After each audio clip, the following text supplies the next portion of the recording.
Do you see this plant that I'm holding? I'm actually not allowed to take it across the street.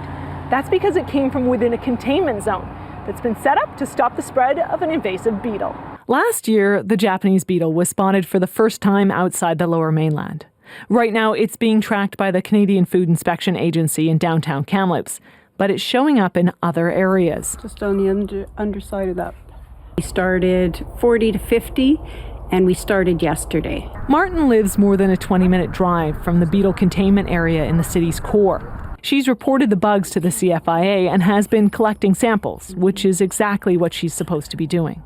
I think that Kamloops has a problem. This incredibly invasive Japanese beetle, a pest without natural predators in Canada, skeletonizes more than 300 different plant leaves with grubs that destroy the roots over the winter.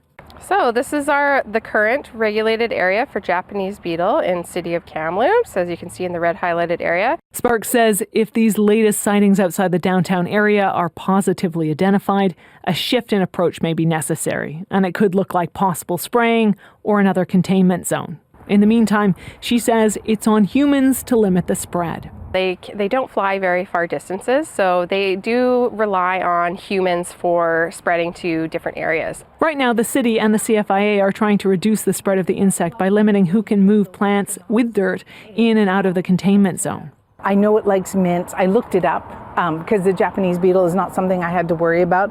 I looked it up, and to be completely honest, I stopped looking because the list is so extensive.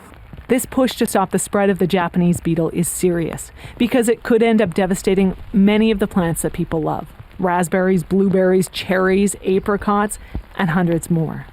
However, Kamloops is not the first place to have to combat this bug.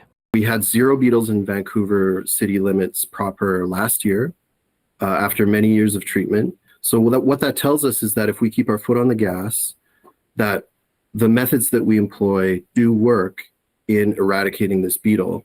The CFIA wants to hear about any possible spottings of the Japanese beetle in Kamloops or elsewhere, and they want you to keep every possible bug as a sample. If you give us all 50 beetles, we know there's 50 beetles, and that kind of helps us gauge severity. So check your plants, and if you spot a green and bronze bug, report it to the CFIA. Jennifer Norwell, CBC News, Kamloops.